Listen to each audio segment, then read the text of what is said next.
Our next speaker, Douglas Rushkoff, is a writer, documentarian, a lecturer. He's the author of 15 best-selling books. I don't know if we've got all 15 of them. If you have, he probably would sign them, just like appreciation for you carrying them home in this heat. He's made award-winning PBS television documentaries for Frontline, and he's also professor of media theory and digital economics at City University of New York and Queen's, where he not only founded the Laboratory for Digital Humanism, but he also hosts its Team Human podcast. Give a huge hand of welcome for Douglas Rushkoff.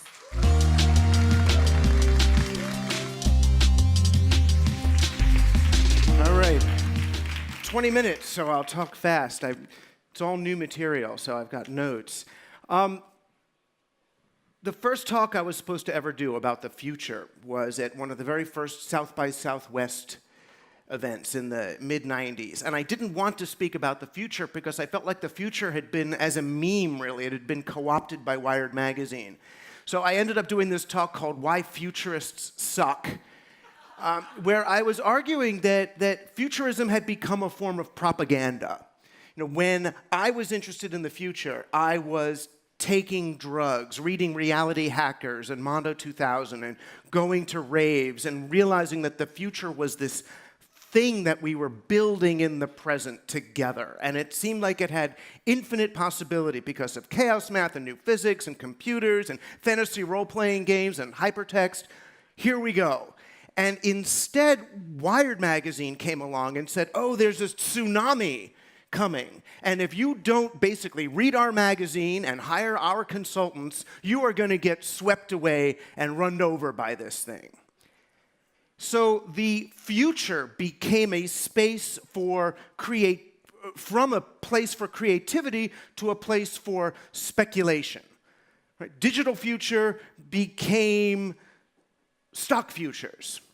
And people started to see the future as something that was going to come that they could bet on now, but that it was preordained, that it was this thing that was at least most likely to happen. And the field of scenario planning came up, and scenario planning was really the process through which, $10,000 an hour consultants would draw a big plus mark on a whiteboard.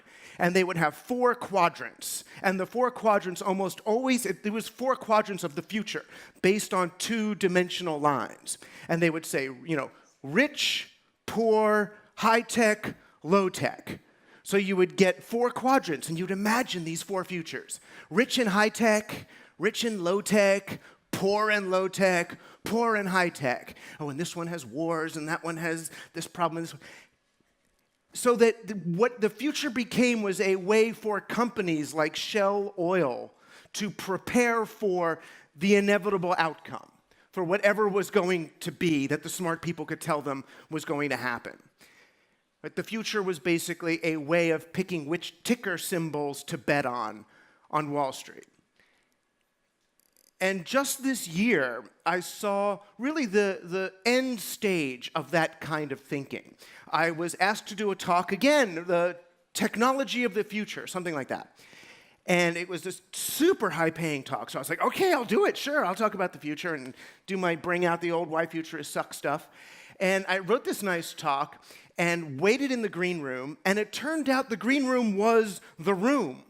There was no audience. There was no talk. These 5 hedge fund billionaires came into the green room and sat at a little table with me and just riddled me with questions about the future. But it turns out the questions they were asking after a couple of things like, Ethereum or blockchain or 3D printing or this, after a few speculative investment questions, they started to ask me survivalist questions. They really did. New Zealand or Alaska? Which is a better place? Things like that. And so the question that I ended up spending the entire hour on them, or hour with them on, was how do I maintain authority over my security staff after the event?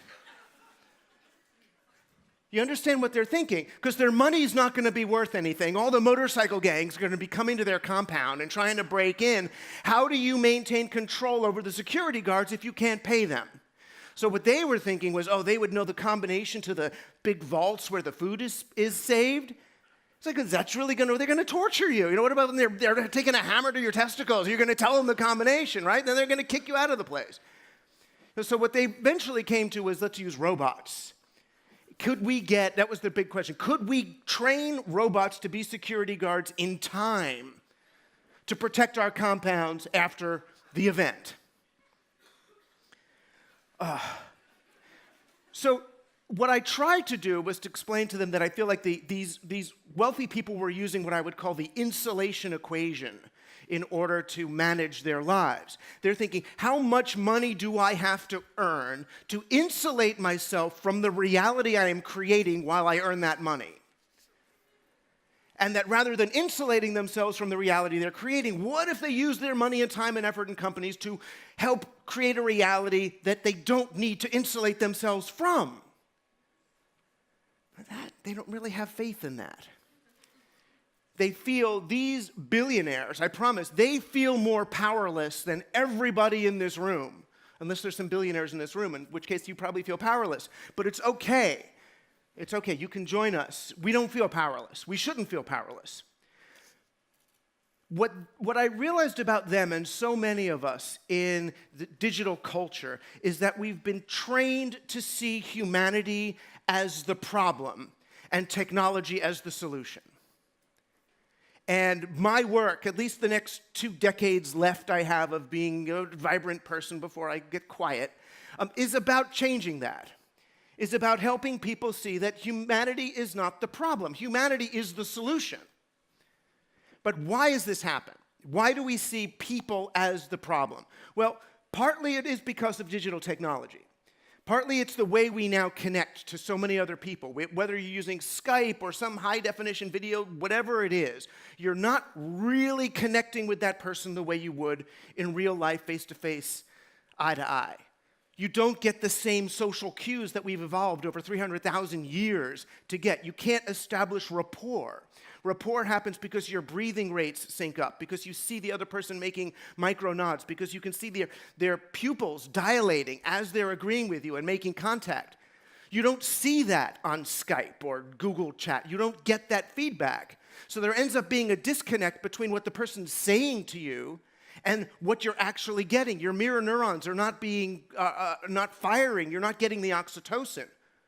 But because we haven't evolved with technology like this, we don't blame the technology for this loss of rapport. We blame the other person. We become less trusting of the person and even more trusting of the digital because those numbers are there. You know, we also reject humanity because humanity doesn't scale.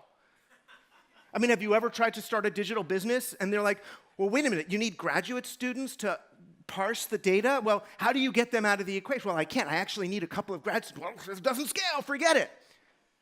Right? Any human beings involved in your company, if they can't be eliminated, then your company is limited by humans. Again, healthcare, complaints, labor, solidarity, all that crap.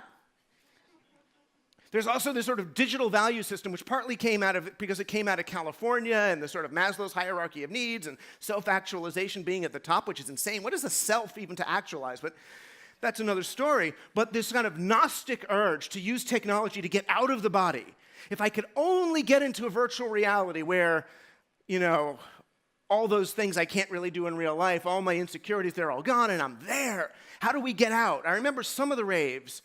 Even some of them were, you know, about can we not just make the organism, but can we get out? Can we transcend? Transcend. Why transcend? What are you transcending? We're transcending the body. You're transcending this. You know, that's another bias that's happened in digital culture. You know, and finally, there's bias towards individuality.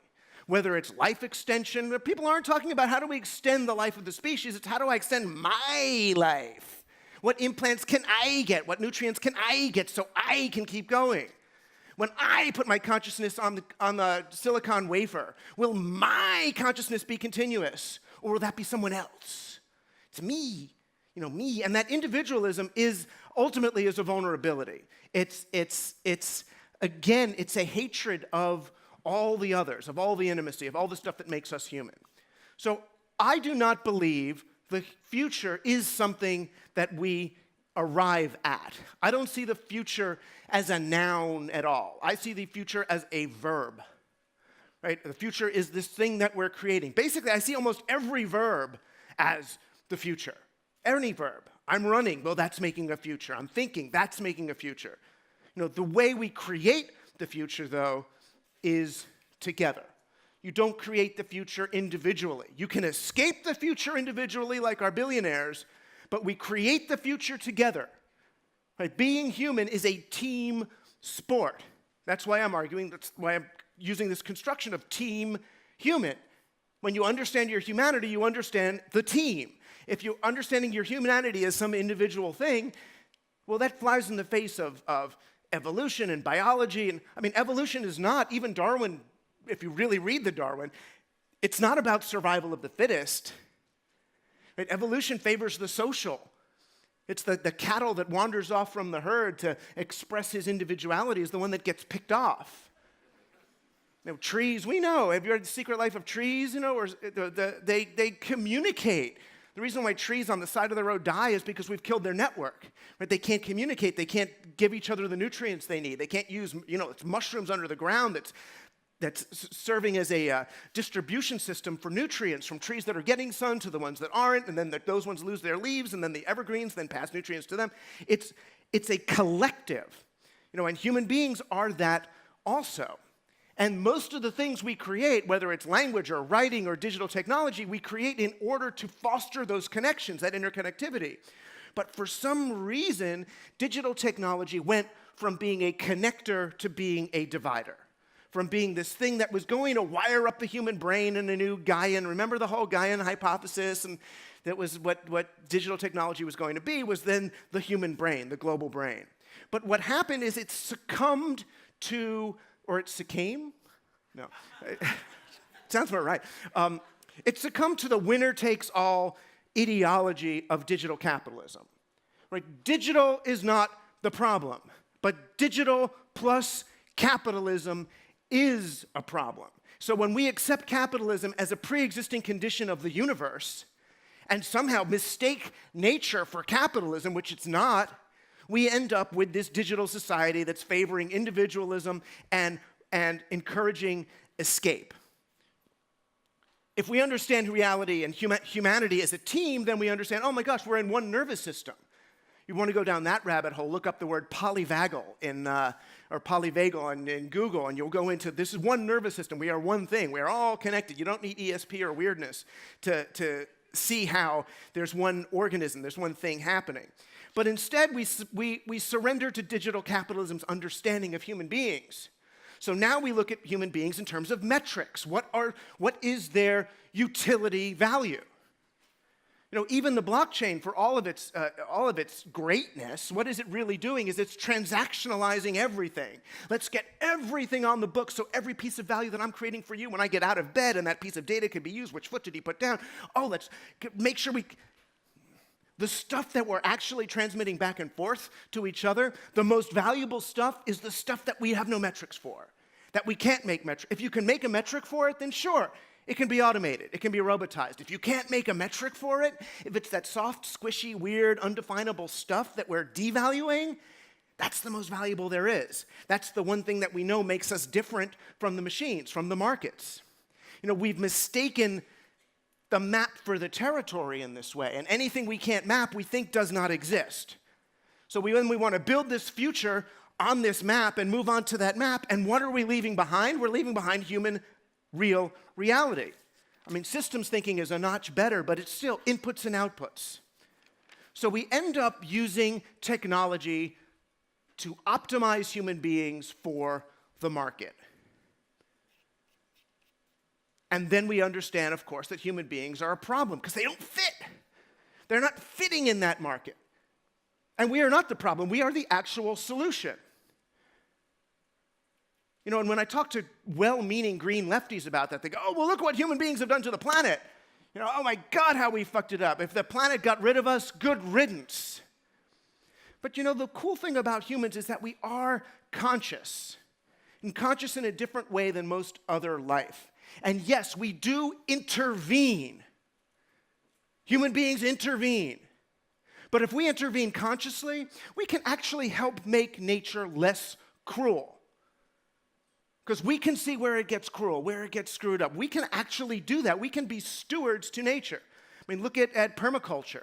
There are ways to actually leave a field more fertile, more vibrant than it started. Human beings don't always have to leave devastation in our wake. The other thing I like about humans is that we are conscious. And we still don't understand consciousness. Computer scientists will tell you, oh, we solved consciousness. Neuroscientists will tell you, oh my God, we have no idea what it is. So who are you going to trust about what consciousness is? People who are making computers or people who are studying human consciousness?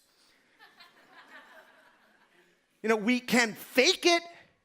We can fake the complexity of life. We can create an MP3 algorithm. But what is an MP3? Is MP3 music? No, MP3 is an algorithm which can fool human beings into thinking it is music.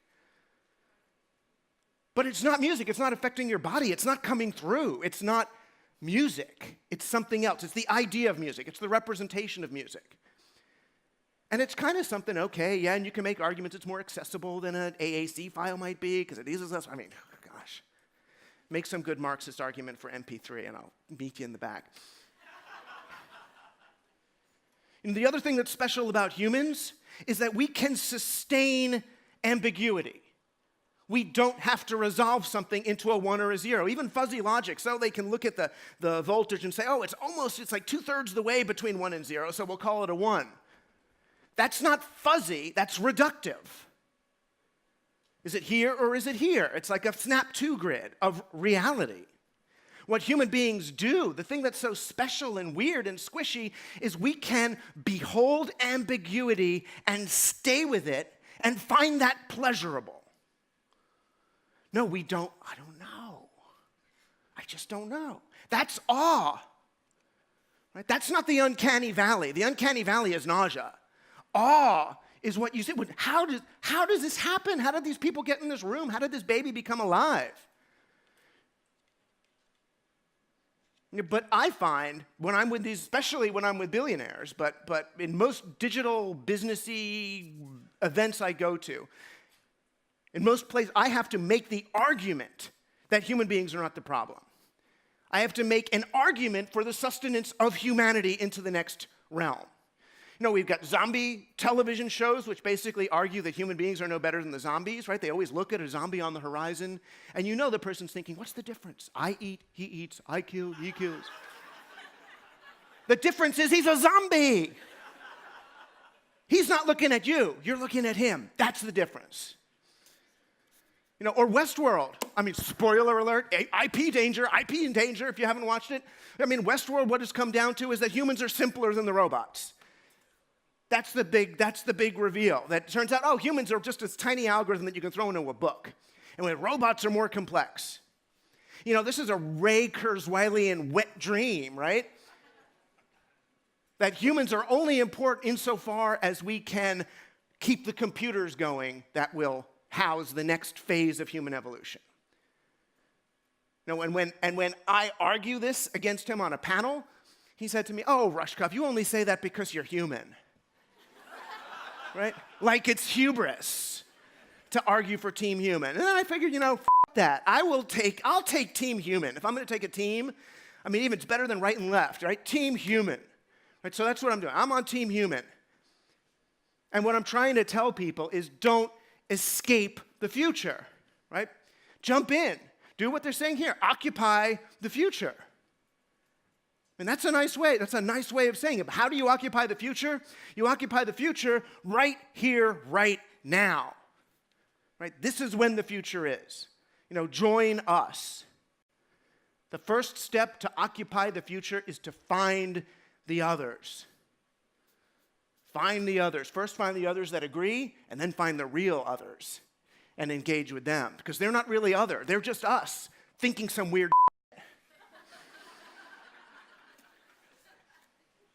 But it's fun.